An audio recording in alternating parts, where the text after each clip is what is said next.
Working at ArenaNet, we fortunately are on something for a long time. We can work on a project for years and take the time to really make something that fits the world and the themes. Drew and I both started here around 2008 when Guild Wars 2 was just getting going.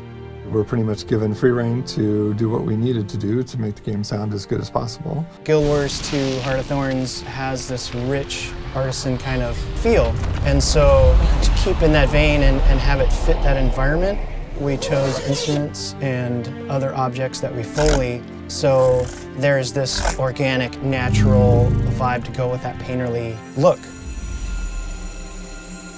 We're very fortunate to have our own Foley room right next to me here, so that we can step in and record whenever we want. We had this gold city, and we wanted to have this shimmer and have some life to it and have a kind of a musical tone. I used a wind chime, and I bowed it with a bass bow. So this is this really airy, ethereal type of sound that we get the detail from the shotgun, which is the 418S, and it's really quiet, so we can get this really, not as much musical, but very soft tone. So we have this sand on ceramic, and then the next layer is the wind chime. And then both of those feed into a really large reverb, which we impulsed on location at the Fort Worden Cisterns. And it's like a 40-second reverb. It's just ridiculous. You put the two together and you have this really large city ambience. You have a day-night cycle and that kind of progresses, and then you have, on top of the day-night cycle, like what is actually happening in that city. And so the ambience shifts with that, the behaviors of the creatures shift with that, and then the whole thing kind of comes together when you play it.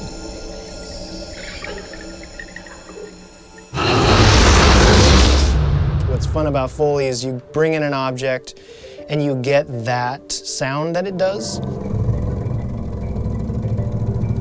And then you try to kind of find what the other secret thing is.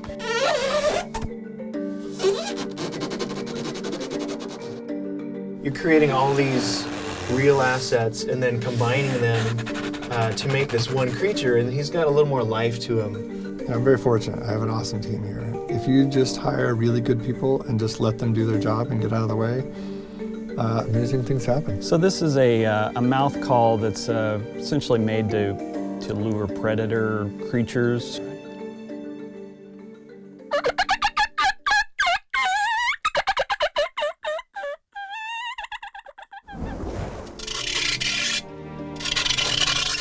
With Foley, you can really kind of explore short and long and loops and really tie it all together when you're doing the sound design.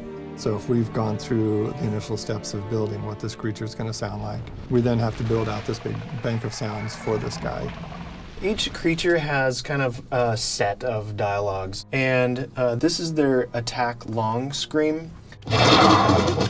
Okay, so the first one is an upright bass, and we kind of had this chattery, I used a bow and I used one string, and it's kind of a and then the next one is the mandibles. And then here's the cardboard box. And when you tie it together with the other stuff, it gives it that energy and that high end that's like, whoa, this guy means business, you know? But then when it comes time to do the in-game cinematics, you know, I get to work with all that library that's been built. So I get to go to the game library and draw from that.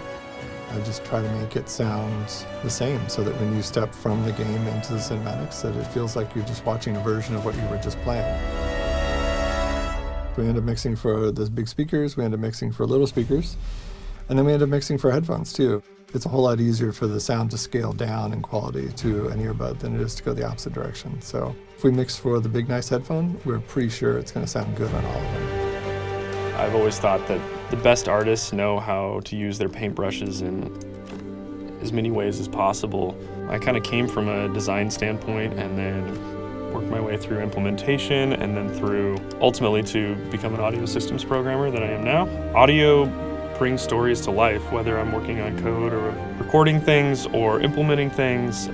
It's just always fascinating to see how it all comes together. And I think one of the greatest things about working here is I'm allowed to kind of play and understand better what a designer and an implementer needs, and then get back into the code and figure out how I can provide them with the tools and the systems that they ultimately need to create a world. The types of things that I do is I determine what sound is going to play via a given action in the game, and then how that's going to broadcast in three-dimensional space. It's about determining what is important given context, and that things sound appropriate given their size, their intensity, and what is most important to a player when playing the game. There could be thousands trying to play, and it's all about determining priority in real time.